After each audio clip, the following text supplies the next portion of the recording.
Hello welcome back to our channel. അപ്പോൾ നമുക്കിന്ന് mixture മിഠായി എങ്ങനെയാണ് ഉണ്ടാക്കുന്നതെന്ന് നോക്കാം. അപ്പോൾ അതിനായിട്ട് നമ്മൾ ഒരു 250 ml കപ്പിൽ ഒരു 1.5 കപ്പ് കടലമാവ് എടുത്തിട്ടുണ്ട്. ഇനി അതിലേക്ക് അരിപ്പൊടിയാണ് വേണ്ടത്. ഒരു 1/2 കപ്പ് അളവിൽ അരിപ്പൊടിയും കൂടി നമ്മൾ ആ ഒരു കടലമാവിലേക്ക് ചേർത്ത് കൊടുക്കുന്നുണ്ട്. പിന്നെ 1 ടീസ്പൂൺ മഞ്ഞൾപ്പൊടിയും കൂടി ആഡ് ചെയ്യുന്നുണ്ട്. ലേശം ഉപ്പും കൂടി ഇട്ട് നമുക്കിനി വെള്ളം ഒഴിച്ച് കുഴയ്ക്കാം. അതിനായിട്ട് നമ്മളിവിടെ പച്ചവെള്ളമാണ് എടുത്തേക്കുന്നത്. അത് വെച്ച് പതിയെ കുറച്ചായിട്ട് ഒഴിച്ച് നന്നായിട്ട് കുഴച്ചെടുക്കുക. നമ്മൾ ഒരു ഇടിയപ്പത്തിനൊക്കെ കുഴയ്ക്കുന്ന ആ ഒരു പാകമാണ് ഇതിനെടുക്കുന്നത്.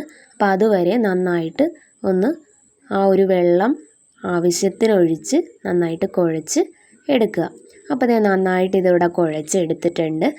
ഇനി നമുക്ക് 1 ടീസ്പൂൺ ഒരു ഓയിലും കൂടി കുറച്ച് അതിനകത്തോട്ട് ചേർത്ത് കൊടുക്കാം. ഇനി അതൊന്നുകൂടി നന്നായിട്ട് ആ ഒരു ഓയിൽ അതിനകത്തോട്ട് മിക്സ് ചെയ്ത് കൊടുക്കാം. അപ്പോൾ അതേ നമ്മൾ ഇടിയപ്പത്തിൻ്റെ അച്ചെടുത്ത് അതിനകത്തിട്ട് ആ ഒരു മാവ് നമ്മൾ നിറച്ച് കൊടുക്കുന്നുണ്ട്. ഇനി നമുക്കത് വറുത്തെടുക്കാനായിട്ട് നമ്മൾ ഒരു ചട്ടി അടുപ്പത്ത് വെച്ച് ആ ചട്ടിയിലെ വെള്ളമൊക്കെ ഒന്ന് നന്നായിട്ട് വറ്റി ആ ഒരു ചട്ടി നന്നായിട്ട് ചൂടായി വരുമ്പോഴേക്കും നമുക്ക് അതിനകത്തോട്ട് ഓയിൽ ഒഴിച്ചു കൊടുക്കാം. അപ്പോൾ ആ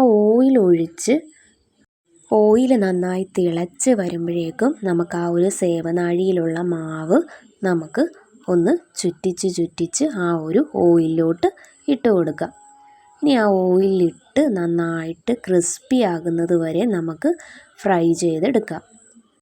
അപ്പോൾ അത് നമുക്ക് നന്നായിട്ട് മൂത്ത് വന്നിട്ടുണ്ട്. ഇനി നമുക്കത് കോരി ഒരു അരിപ്പ പാത്രത്തിലേക്ക് വയ്ക്കാം.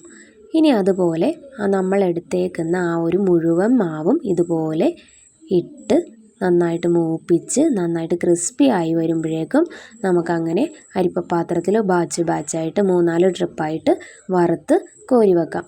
അപ്പോൾ നമ്മളിവിടെ മുഴുവനും വറുത്ത് കോരി വെച്ചിട്ടുണ്ട്. ഇനി നമുക്കതിനകത്തോട്ട് വേണ്ടത് ശർക്കര പാനിയാണ്. അതിനായിട്ട് ഒരു വലിയ കഷ്ണവും ഒരു ചെറിയ കഷ്ണവും കുറച്ച് പൊടി കഷ്ണങ്ങളും എടുത്തിട്ടുണ്ട്. അതിലേക്ക് വെള്ളം ഒഴിച്ച് നമുക്ക് അത് ശർക്കര പാനിയാക്കി എടുക്കാം. അപ്പോൾ നമ്മൾ ആ ശർക്കര പാനി ആക്കാനായിട്ട് വെള്ളം അടുപ്പത്ത് വെച്ചിട്ടുണ്ട്.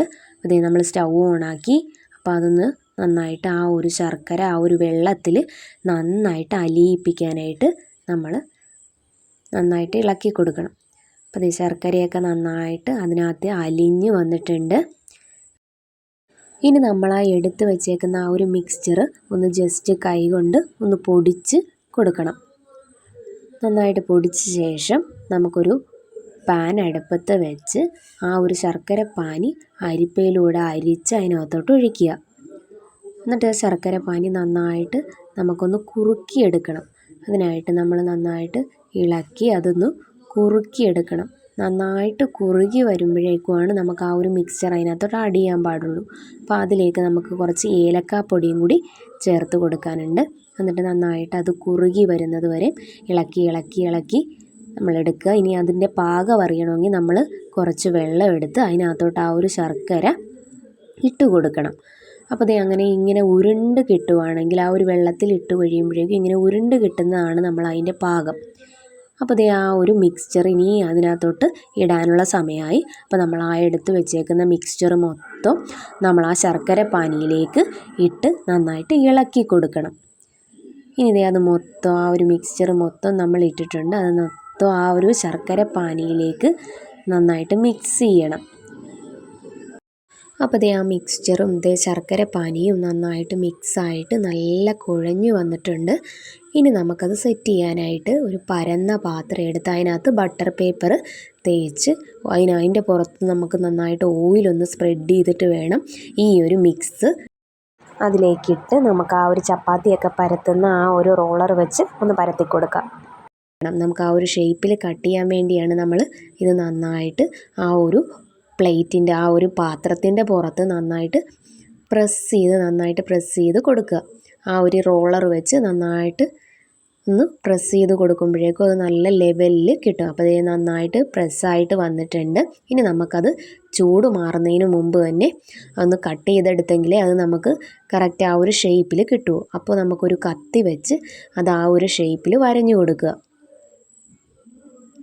ഇതേ അപ്പോൾ നമ്മൾ നന്നായിട്ട് വരഞ്ഞ് ആ ഒരു സ്ക്വയർ ഷേപ്പിൽ കട്ട് ചെയ്ത് വെച്ചിട്ടുണ്ട്. അപ്പോൾ ആ സൈഡിലുള്ള പോർഷൻസൊക്കെ നമ്മൾ ജസ്റ്റ് ഒന്ന് മാറ്റി അതൊന്ന് ഉരുട്ടി റൗണ്ടാക്കി എടുക്കുന്നുണ്ട്. ബാക്കി നമ്മൾ ഈ ഒരു സ്ക്വയർ ഷേപ്പിലും എടുക്കുന്നുണ്ട്. അപ്പോൾ ഇനി അത് നമുക്ക് കുറച്ച് നേരം സെറ്റാകാനായിട്ട് മാറ്റി വെക്കാം. അപ്പോൾ നമ്മൾ ആ സൈഡിൽ നിന്ന് എടുത്തത് ജസ്റ്റ് ഒന്ന് ഉരുട്ടി നമ്മുടെ കൈ വെച്ച് തന്നെ ജസ്റ്റ് ഒന്ന് ബോളാക്കി എടുക്കുന്നുണ്ട്. അപ്പോൾ അതെടുത്തതാണത്.